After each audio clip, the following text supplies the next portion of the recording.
I do think of one of the reasons we're losing a lot of good teachers, and this is a grant that 10 years ago Google tried to get off the ground and they couldn't. And they just said teachers would be better if they liked coming to work. If we could think about how do you make a pleasant workplace for a teacher, they would perform better, they would burn out less, they wouldn't just say like, okay, I'm getting into my class, or as you said, some teachers that do just kind of like burn out or stop caring or whatever it may be. So they couldn't really get it off the ground, and probably I don't know. I don't know what your experience was teaching, but I guess the last thing I'll say about the system is I never met any kid or parent from any walk of life that was harder than what the administration was. Right? It's just like everything was so hard. And I was young when I became a principal. I was in my 20s still, and in many ways had no business probably being a principal, but I knew one thing, I just wasn't gonna do it how I had been principled, right? Like I was gonna teach people to respect, I was gonna get resources. So so I think probably of the two between our individual choices and the system choices, I think the system and everything we are and aren't doing is probably like really producing this either leaving the field or keeping people that are just a little bit dead inside from everything they've been going through.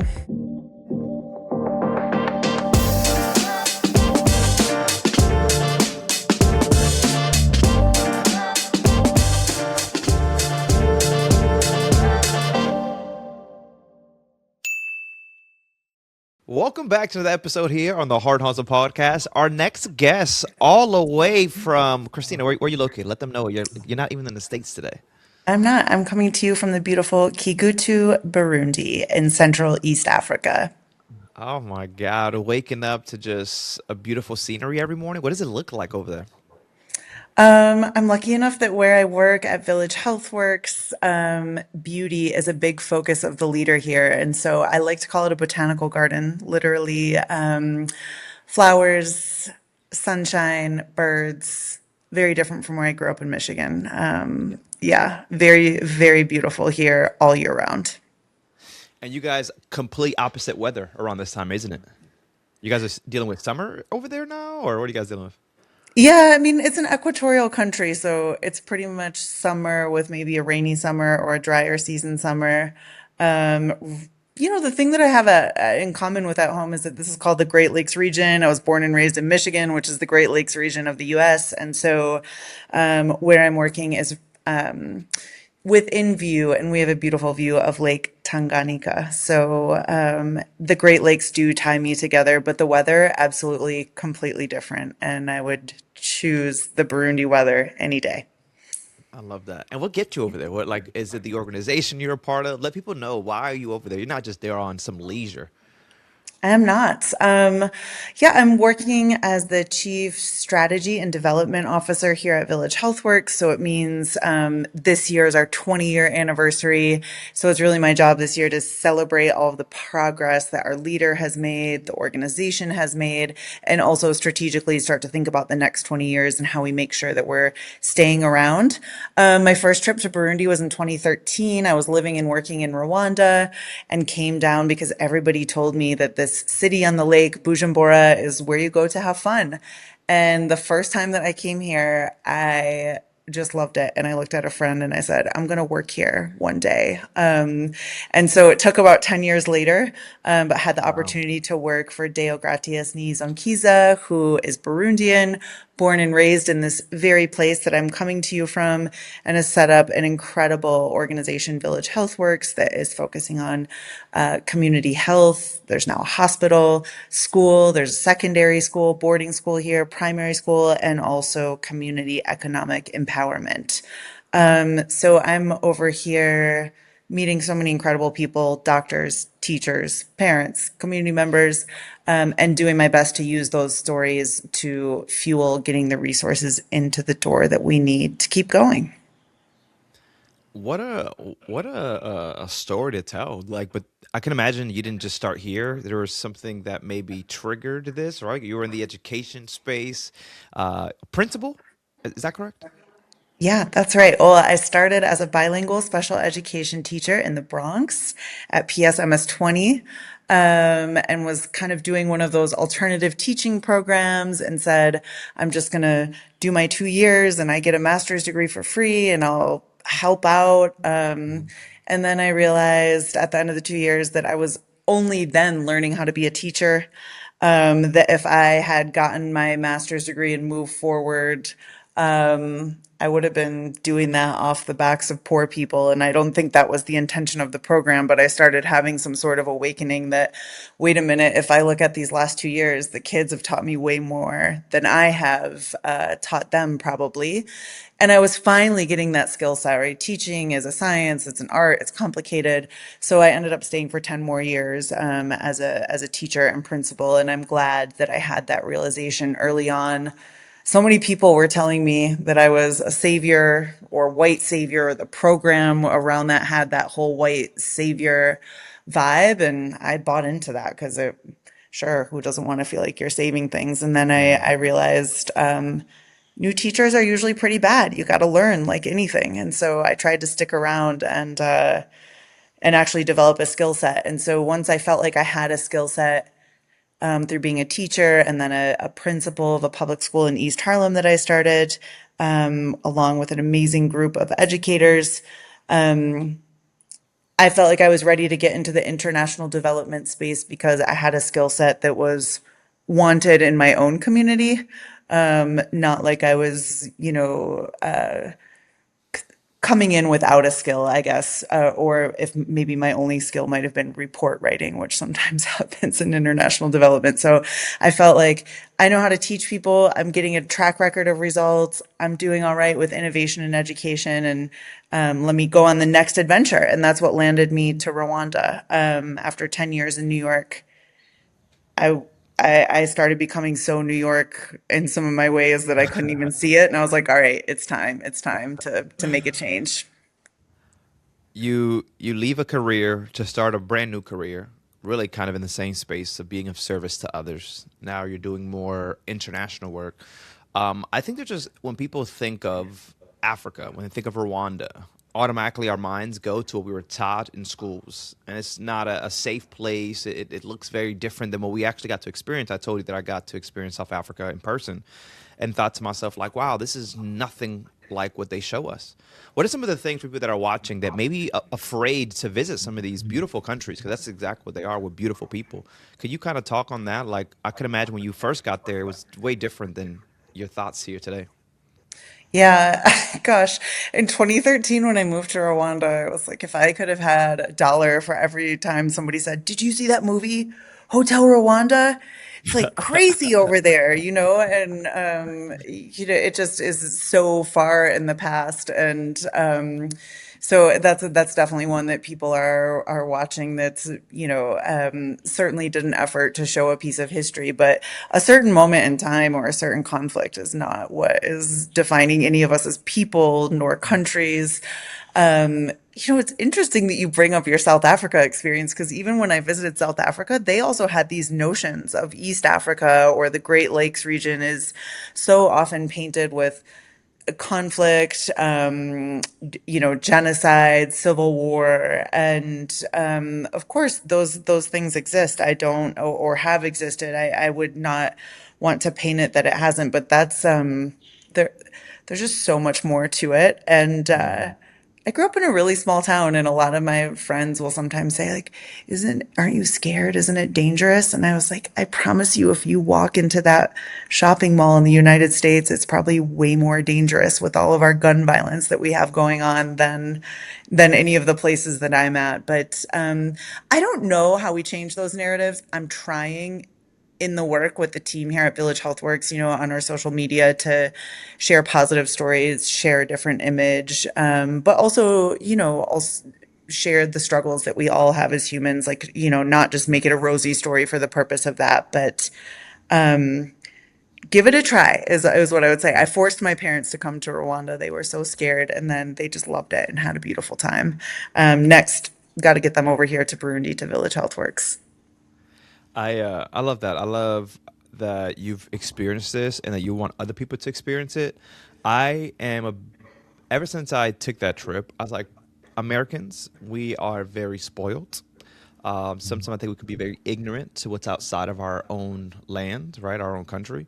And I Yes. think if people were to travel a little bit more, they'll be more appreciative of what they have as well. And that's one of the things I experienced. I came back and just really appreciative and realized, like, man, these people are so amazing. They're so kind. They just want better for themselves, right? For them, for their families, and that you get to be that for them. You're filling your cup every day, I can imagine. But one thing you mentioned was a little earlier was how kids in the school were teaching you, pouring into your cup. What were they teaching you? Well, first of all, they taught me that Dominican Spanish is the fastest Spanish ever because I walked into my classroom like thinking I speak Spanish, and then suddenly I got, so I got really humbled because I had like That's passed the funny. test and done the grammar and wrote the essay, and then I got into that Dominican, like cutting the S's like Cristina, como ta, and I was like, whoa, whoa, whoa. So they taught me humility right from the beginning, right? And that Okay. just because you've done a little bit with a language in one dialect, you don't necessarily know what you're walking into. As a special education teacher, I think one of the biggest things that the students taught me, speaking of being grateful, is mobility and the importance of mobility. Mm, That's a big one that's always stuck with me. Just that freedom of movement in our body, the freedom of privacy that able-bodied people have, right? So for some of my students, they might never get a private moment ever, and so some of these basic things, but then also I think it was the resilience and the coping around that, and the identity and the intersectional identity around disability, living in the Bronx, many people coming from many different cultures. So yeah, I think it was a sense of gratitude, but also I was deeply humbled because I quickly realized that probably if I was living a life without mobility, or without privacy, or with frequent seizures, or whatever the things my students were facing, I'm not sure I would handle it with such grace. And I think that kind of that sense of awe is with me all the time. Different humans have different resilience and coping mhm. levels, and I'm pretty sure mine is pretty low compared to most people that I'm working with. And then most importantly, like delicious food was the best part of with my students. And we did Yeah. lots of cooking together, learning math through cooking together, all those things. So lots of yummy food, which was really the fun part. But I think from that first year, right away, I realized, okay, first of all, I'm not good at everything. I was an overachiever in school, and you get into that classroom, and you just are going to face on the daily that you're not good or perfect at everything. And then, I was very different than my students in terms of upbringing, location, and I think I also just learned that if you bring love to what you do, like the connection is going to come. Hmm. Hmm. No matter, gosh, especially if I look at the United States now, our country now, and the kinds of division. I don't know, that kind of whatever the otherness is that we're so fueled on right now, that I think some genuine love can bring that. As cheesy as that sounds, it can bridge it, but you got to go and show it on the daily. It's not like a one Yeah. time thing, right? Yeah. Yeah.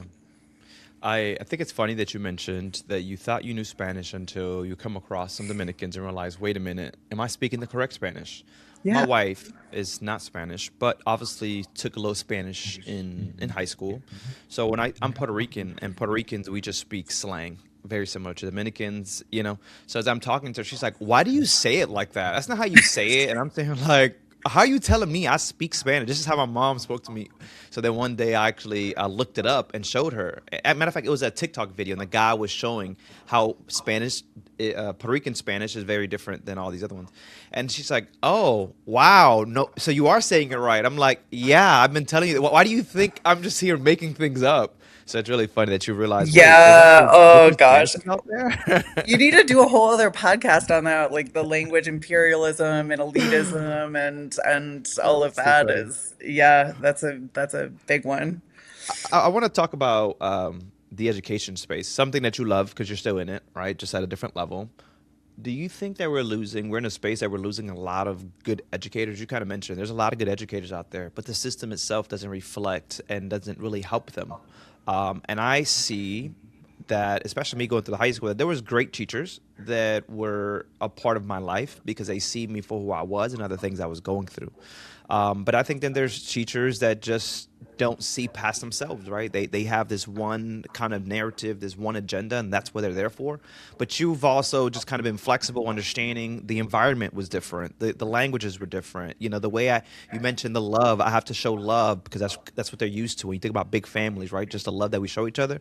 But I think that's what changed my life. It was teachers that were showing me love when I wasn't receiving it at home either. So, can you talk about that, Christina? I think there's Yeah. so much more in the educator space. We're losing schools, we're losing educators because of everything that's kind of going around in our government. Do you agree? Yes, and big question. I have a lot of thoughts on this, so I'm going to ask you to rein me in if I get going out too far. But I guess two things. There is the individual. So there's the individual level and choice that we have around, do we show students love? Do we try to educate ourselves when we get uncomfortable, right? So one of the basic things that you learn as a teacher, but very counterintuitive in the experience, is that if you're working with a kid in a tough situation or that's experienced abuse or has a less than loving household, when they start to feel love from you, that's going to set off the central nervous system and tell their brain, emergency, emergency.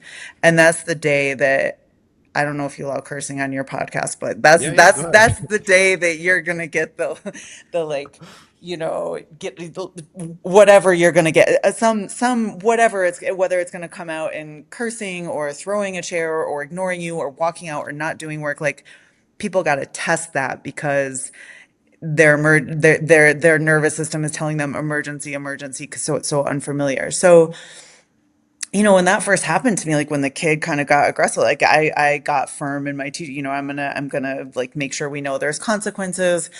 But then when it kept happening, I'm like, okay, I gotta like look into this more and learn more. So I think no matter where we are in our careers, you've been teaching 10 years, you've been teaching 2 years, like keeping that spirit of humility and learning and our understanding that neuroscience is always changing, and just trying to come at things from a place of understanding rather than I know or I'm the best or I've got this figured out. Like I think every human is different, and teaching is so beautiful because you're just going to a brand new group of humans every day. So I think there's the individual choices, and then I think there's also sort of like the system at large and what's happening. And I think about this a lot in terms of teacher burnout, police brutality. Working in East Harlem, like, we all know cops are doing really bad, violent things. And I got to see on the other side, like, what are we doing to support people's learning or make them better, right? Like, people are underpaid, they're not earning a lot of money, like, it doesn't, no side is right or wrong if we look at a system. It's just like, I'm a big fan of Peter Senge systems theory, and that the system is perfectly designed to get what's there. So if 50% of Black and brown kids are graduating in New York City, then everything I'm doing in my classroom is perfectly contributing to that system. So I do think of one of the reasons we're losing a lot of good teachers, and this is a grant that 10 years ago Google tried to get off the ground and they couldn't. And they just said teachers would be better if they liked coming to work. If we Agree. could think about, how do you make a pleasant workplace for a teacher, they would perform better, they would burn out less, they wouldn't just say like, okay, I'm getting into my class, or as you said, some teachers that do just kind of like burn out or stop caring or whatever it may be. So they couldn't really get it off the ground, and probably I don't know. I don't know what your experience was teaching, but I guess the last thing I'll say about this system is I never met any kid or parent from any walk of life that was harder than what the administration was. Right? It's Mhm. just like everything was so hard. And I was young when I became a principal. I was in my 20s still, and in Wow. many ways had no business probably being a principal, but I knew one thing, I just wasn't gonna do it how I had been principled, right? Like, I was gonna teach people to respect, I was gonna get resources. So so I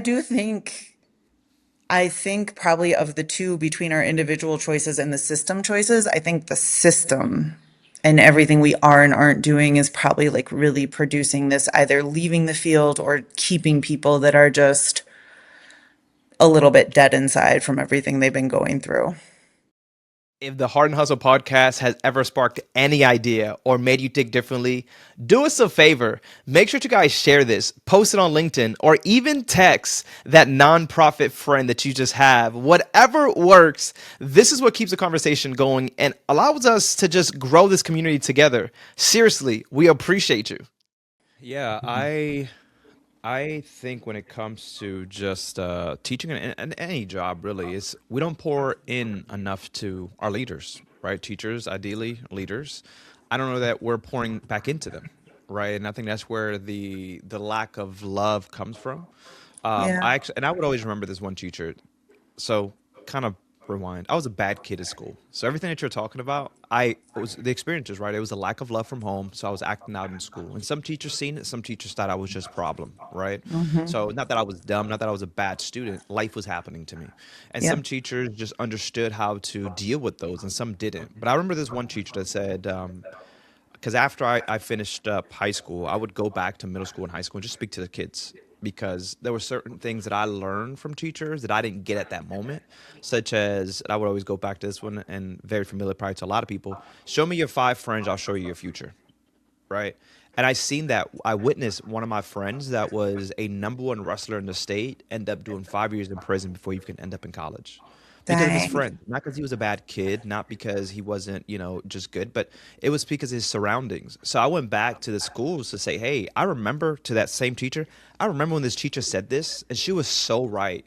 At that moment, I didn't understand it. Right, I just thought she was a bad teacher. She hated me. She was always sending me to the principal's office. But it's one of the things that I heard was, I don't need to do this. My husband makes enough money. I do this because I love it, and I love you guys, and I love to pour back in. And then I go on and I realize at 19 years old I'm making 50 grand a year, right here in Florida. And then the teacher that I was, she's that teacher that was already like 5, 6 years in. She's like, "How the hell did you just graduate and you're already making way more than me as a teacher? Like, how does that teacher feel?" Right? Like there's just so much going on. And I think those moments where they feel underpaid, where they feel undervalued, where they're not being poured into, it, as you mentioned, it takes away the love and the passion. And we Yeah. got to go find it elsewhere. It's not like we don't love the kids. We just don't love what we have to do for the kids because it's very different than how we think. Right. And we're not always in agreement with that. But you're in a different space now. Obviously a lot of changes in nonprofit. What changes from nonprofit worlds, right, to the school system? Is there any changes you think? Yeah, it's an interesting question because I guess at this point in my career, I think of it all as a career of partnership and service, but it was government technically with public schools and then higher education and nonprofits and then kind of dabbled back again in higher education. Hmm. But those are all kind of silos that are working to serve people. So I think trying to stitch some Yeah. of them together is an interesting one.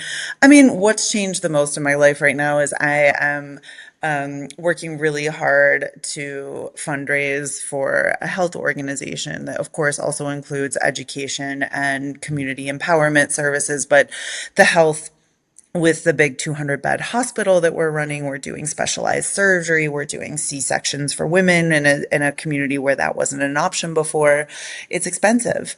And once those USAID hits came through, we had a $1.4 million gap in TB medication, malaria medication, and also, of course, malnutrition, which is a big one. And so things got hard real quick, right, with this new administration. Mhm. And you could argue, and I think there's a lot of good arguments that you could say there was too much waste in USAID or too much bureaucracy, or they did some studies where kind of these same seven contractors were getting a lot of it, and people were feeling like in Africa, is not coming to African-based organizations. So I think those are all really good critiques, and there was a lot of room for change. But the real cruel aspect of it was that overnight element of it, right? And Mhm. soon, whether sooner or later, some of these policy folks who made those decisions are going to start to understand that diseases don't really care about their border at all. Hmm. And we'll see some of these impacts longer term. So, I think there's a real scarcity mindset right now, and I like to work more from a place of abundance. Burundi is a great teacher in that as well, with the many economic struggles that the country has faced. It's usually listed as the top or second poorest country in the world, but there's still, so much happening here. But I think there is a real scarcity mindset for leaders, for fundraisers, for doctors that are here working with less equipment, for us figuring out how we're going to get kids malnutrition treatment, and then you slap on top of it these visa bans. I keep waiting for when I come here at some point. Burundians are so kind, but it's like, gosh, if that was me, I might be like, okay, well, you're not coming to my country either. It's just Yeah. right. But luckily, Burundians are bigger people than us, right? They're just like, Yeah. okay, we're going to keep it open. But we had a young woman who was accepted to Harvard, and long story short, she had turned in her passport about 3 weeks before the ban, got the visa, but then the ban happened. And so literally got her passport back for a full ride from Harvard with the visa in there that was stamped, denied without prejudice. And Wow. so why wouldn't we want that young woman in the US? Like, we're lucky to be able to have her Hmm. her there. And so she also has not been able to move forward with higher education, and kind of has to deal with the psychological impact of getting a scholarship to Harvard and then being told, hey, where you're from means you can't come here. I don't know. I can only hope and think that we might continue to organize more. I will say, some of the change, one example of a change that I've seen is that there used to be shipping of peanut paste for kids facing severe malnutrition here, and all around the world. And when that abrupt change happened, of the cutting off of USAID, a really great funder alongside Hope in Canada stood up next to us and is helping us grow peanuts and make our own peanut porridge. And so it's not all gloom and doom, right? Like, I don't want to do the thing where I'm like, oh, it's great that they just like cut off aid to starving kids overnight, and so now we'll all just solve all of it through entrepreneurship. No, that's it's somewhere in the middle probably. But it's really cool to see our farmers at work here getting paid. We are now going to buy those peanuts and make the paste, and so there's a lot of learning on this journey, and we're just 6 months in. But it did break up things in a way where there are some opportunities to say, hey, we're not going to ship peanuts from Georgia. We're going to grow our own and empower people here to hopefully have a longer term solution. So there's the good and the bad in between. But I mean, the Right. bottom line is really stressful. We need more money, and the money has real consequences on human lives. How do you get this message out there? Like, how are we spreading, awareness for what you guys are doing? I mean, you guys are building centers, you guys are bringing opportunity. What does that look like? Yeah. That's a great question, and I would love to, given your communications prowess, invite you in later for some brainstorming with us. But one thing we're doing, Burundi is a very oral culture, and so we're looking more at sharing over the radio, just health education. So, sort of doing some monthly radio shots out. We do have our Instagram, our LinkedIn, and our Facebook. I really want to start a TikTok. I feel like our leader, Deo, is so awesome. And if you just did his life, if you just had him walking around the campus and Yeah. talking in 15-second snippets things, like you could get some cool things going. So there's lots of space around that. One of our graduates from Kigutu International Academy, and also a graduate from the University of Michigan, originally from Ghana, are interns on our comms team. So I feel like I'm trying to make sure we keep it young and fresh while Hmm. also yeah, making sure we hit all the professional notes around things. We do newsletters, but Yeah. we're not doing enough, and I'm in charge of it, so I can say that. I'm not criticizing anybody Okay, so I besides would myself. say communication, all that is great. And first of all, TikTok. I always say TikTok is a great starting point because not that it's the hub, but it becomes one of the lanes that just gets things going. I got 80,000 follow almost 80,000 followers on TikTok. Oh, And I awesome. just started to show up 3 years ago, being authentically me around wrestling, right? There was a niche there. But I think that what you guys are doing and the space that you guys are doing it, educating, right? I would give you this. TikTok, because I went to their summit, so this is coming straight from TikTok. Their top four things that are being searched is automotive, sports, lifestyle, and education. So people at all levels. I mean, I've seen a librarian just teach about library stuff. There's this guy that is a pharmacist, and the only reason he won't leave his job, he'll lose his credibility. But what he does is he talks about being able to buy prescriptions or things like over-the-counter drugs at like a Dollar Tree or certain places, where you don't have to go and spend all this much money. So there's a lot of education happening on TikTok. I think there's definitely cool thing there. But what does it look like for being and meeting people where they're at a time of need? So any like email, SMS, I don't know if it's big. Obviously, we're talking about East Africa here. Does everyone has access to a cell phone? Like, are we hitting them on their phones? What does that look like? Yeah, not necessarily a smartphone, but there are SMS is Okay. available. So yeah, that's probably one we could do a little bit more with. Again, the cost of data around that can be a big one. I mean, our Mm, biggest vehicle for getting out messages is with our community health workers. So community health workers have some basic training. They're community members themselves. The majority worldwide are women. And we have 200 community health workers here that are hitting our area of 200,000 people across 19 collines or 19 hills.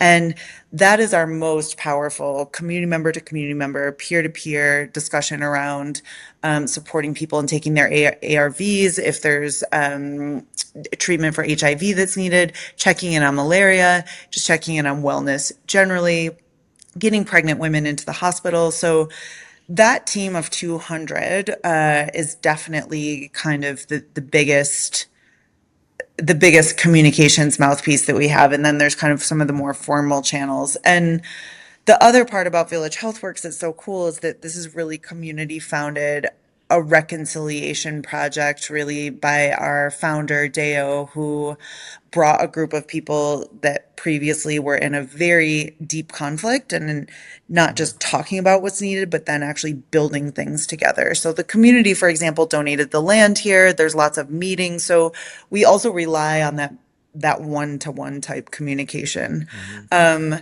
and I should have led with that, by the way. I like gave my fundraising answer of like, how am I getting the message out? And I need to do it more. And you probably stressed me with your question because I am stressed out about that. We need to share more about it. But I should have, or if I could reverse it, I would go back and say, the community health workers, the community itself, like that's our real communications machine. And then you've got like the other stuff about how do we bring in dollars or share good news and all of that. So Offline, I'll share something with you that I think could ideally be of value to the organization, how we communicate. Because I'm very intrigued how organizations are communicating because it's not email no more, right? You send out an email, and I actually spoke to, I forgot who the leader was, but he said he sent out an email campaign with only a 2% open rate. And it's like, we're wasting time sending resources, but people are not really consuming it. How do we allow people to consume? You mentioned TikTok. Like, what I've heard is that they've doubled their numbers of how many people signed up to TikTok over the last 4 years. Every year, they're doubling those numbers. Why? Because more people are not going to YouTube, right? They're being educated off of TikTok. And mhm. we've seen Donald Trump love TikTok more. Why? Because he can kind of narrate what's kind of happening there. So it's for us, those smaller organizations to realize, like, wait a minute, there's actually value in just showing up authentically you on social media platforms and showing what's happening in the world. What I love now is I think that we're in a space where our young generation cares more about the world. Do you agree? Yes. Yes, I do. As a team, yeah. I As mean, a team, yeah. I guess like I always grew, I'm not sure that's what I'm seeing. And by the way, this is not scientific. This is just me observing and thinking about Yeah. things. Like what I like about this generation is I'm not sure that they care more, but they definitely have less tolerance for the nonsense. It's like Okay. this idea that a boss is going to gloss over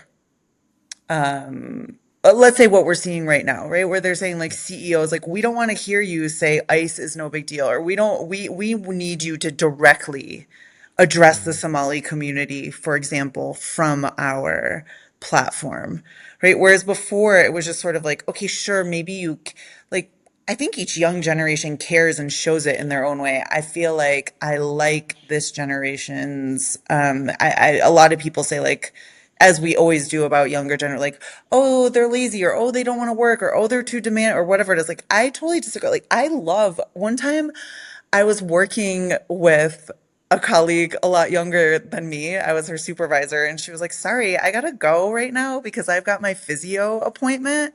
And I was just like, oh my God, how dare she? And then I was just like, the problem is me. Like, why would I not want somebody who's doing their work well to get their physio thing? And like, why do I think they need to be in this box of hours and stuff? So I really like the way that people are commanding, whether it's whatever works for them, like work from home, or I don't know, like modifications at work, like needing to have a silent place or whatever that is. Like, I think that kind of, as the American dream, if it ever existed, seems to be shifting, and people are realizing like, I'm not going to have money to retire. I'm not ever going to get paid enough to get a house. Like, all these things that young people are facing, and they're like, I'm going to make my life good right now, and I don't need to take Mhm. your nonsense. So that's what I think I'm seeing now.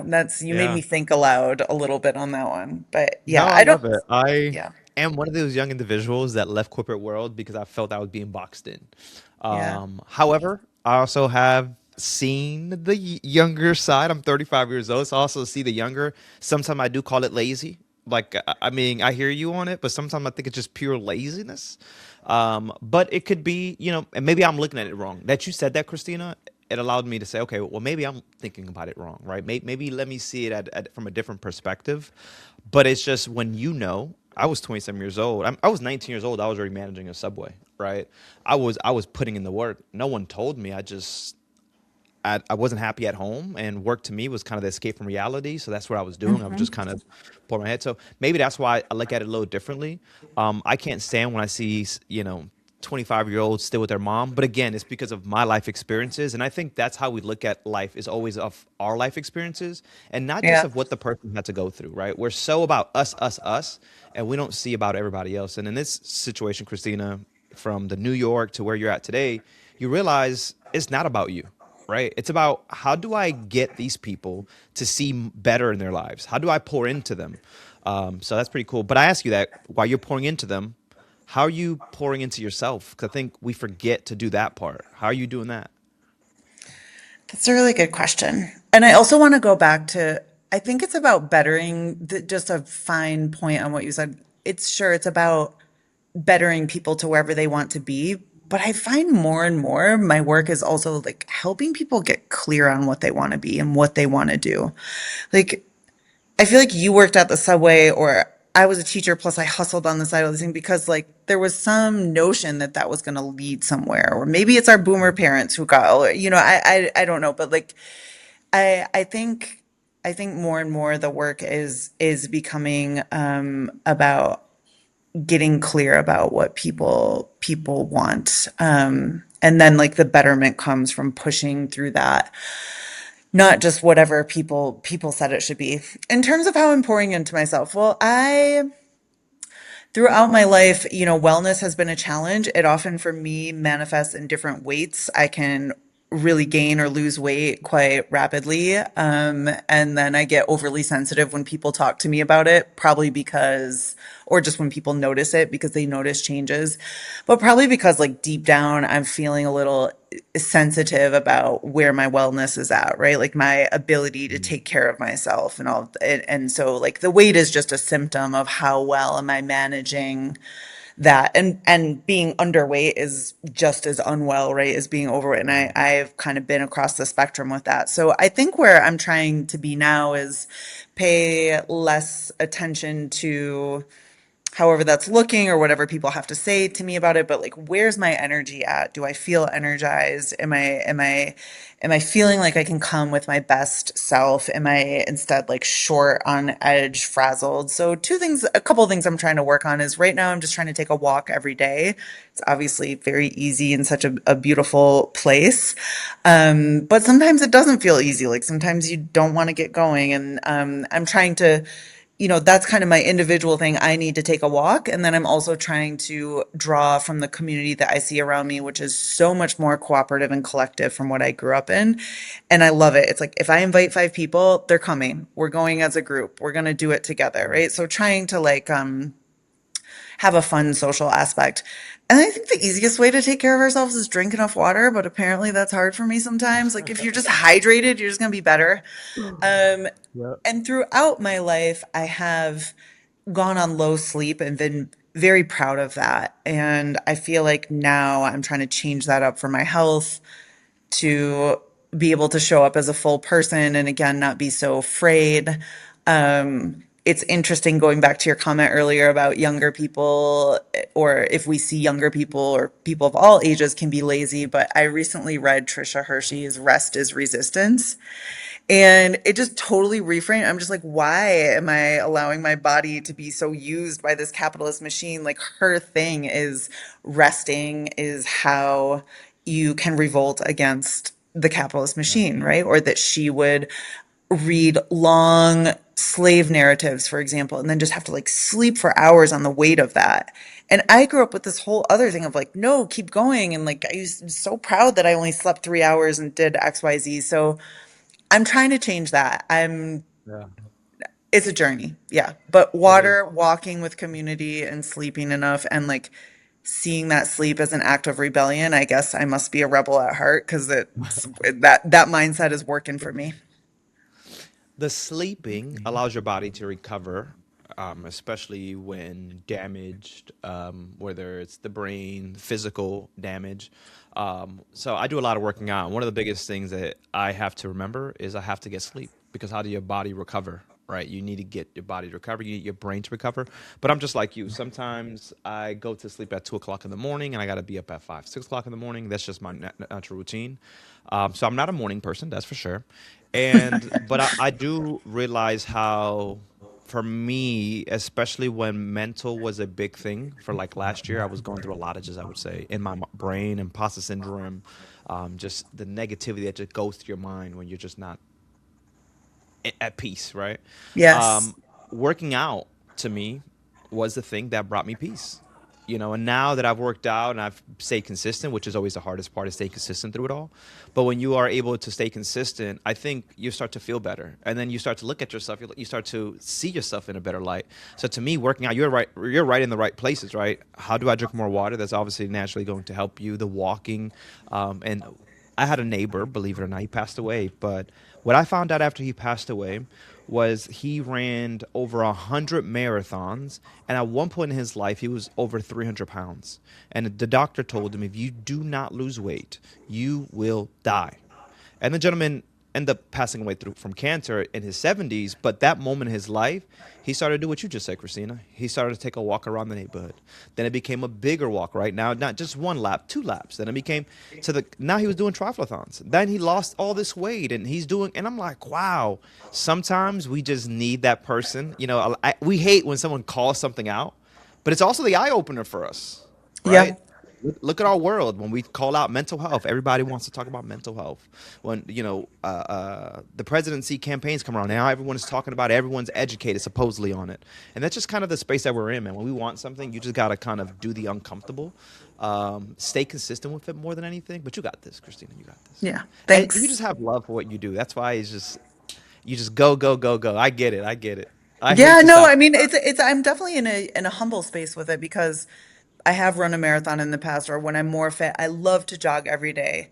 But like the real and I'm got big into yoga like when I was young, I used to do all these competitive sports and now I'm kind of more like the jogging yoga. I'm like the competitiveness is coming out and try to solve complex world problems and I need to just like chill at this point. But Yeah. um, like the real yoga, if yoga is about the mind or getting to the walk, or the hardest work is doing it now. where like I'm not right, and calling my own self out, right, and bringing other people along with it, and doing that walk that for so many years was a jog, and being cool with that right now, and knowing like, okay, Mhm. it can go back. So yeah, it's and it's just, it's also at a certain point, it's like not overthinking it, and like just go and take the freaking walk, like it That's doesn't have it. to be That's such it. a Just big do it. deal.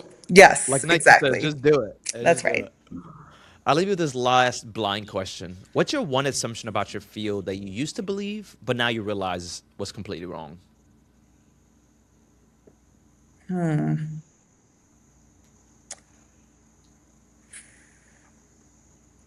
think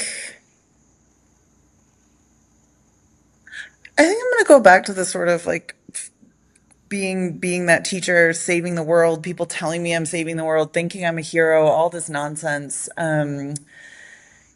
I used to think like, well, if you care, and if you work hard, and you come, if you come to do good, then that's really Mhm. great. And actually, if you don't have a skill, and you're not educated, and you don't know the community, you can actually do a lot of harm. Yeah. Um, and so I think my biggest one is, wild love is the theme here, right? Like you gotta put a skill with it, especially if you're working with vulnerable or poor people. Like if you have love and you just want to help, like go do that with people who are already resourced. Or people always try to tell me, for example, bachelor's degrees are over. We don't need them anymore. We're going to experiment with this group of folks who don't have money on not getting a bachelor's degree. I'm like, no, go do that with the rich people. Like, this is not the place to do that. So I think I think you need the love plus the skill, and you need to really like develop that and work that. Like, you need to offer something really technical to the community with the love for it to matter. Otherwise, like, beware, maybe you're helping, maybe you're hurting. Like, I still want to go find that first group of students that I taught my first year, and like apologize personally to all of them. I'll I tell like you a story after on this teacher that was his first year teaching and what he said to me when he when he first seen me after all those years. It was not what you want to say, but I'll tell you offline. I thought it was pretty funny because we're about to end up here. But where can people find more information, Christina? If people want to know more about the organization, what you guys are doing, be tapped in, what website, what's the URL, the socials, anything like that? let me try to put my screen a little brighter because it's becoming nighttime here. So Yeah, that's awesome. We got to wrap it up. I see it's getting nighttime for you over there. exactly. You can find us at villagehealthworks.org, www.villagehealthworks.org. That's our website. By the way, a new one coming out, so now maybe I'll Okay. get some feedback from you. You can always donate to us at villagehealthworks.org/donate. We take crypto, we take checks, we take all that. I know this is Okay. not a donation sales thing, but you got to let me do my job for a second. Do you? Do Um, you? and then we will have we are on Instagram at Village Healthworks, Facebook. Yeah, basically, if you just put in Village Healthworks, you'll find it. There's an incredible book written about my boss, Deoni Zonkiza, by Tracy Kidder, who's a Pulitzer Prize winning author. And he chronicles Deo's story from Burundi to New York City, and being housing insecure for a long time, to going all the way to Colombia, to coming back here 20 years ago, to founding this incredible organization. So Strength in What Remains is an amazing read, and a great way to get to know us. But villagehealthworks.org is a great place to start. We'd love to see you there. And of course, I don't know, does my information go out? Like, anybody could reach out to Yeah, me yeah, you could do anytime. it. LinkedIn, yeah, yeah. Anybody can reach out to you. People like to use their LinkedIn as they go to, or you want personal email. Do your thing. Yeah. Yeah. My LinkedIn, it's Christina with a Y, as I told you. Everything you need to know about my mom is that Chrystina. Russell, Russell. I would love to see anybody. Well, Christina, we definitely appreciate you guys. If you guys still watching, make sure you guys do like, subscribe, and comment. We're speaking to leaders all around the world that are making impacts in our communities that we don't even know sometimes. So if you guys want to be a part of it, make sure you guys check out the website, check out social medias, new website coming out, and maybe a possible TikTok. My name is Efrain. This is Christina. We'll catch you guys on the next one. Laters.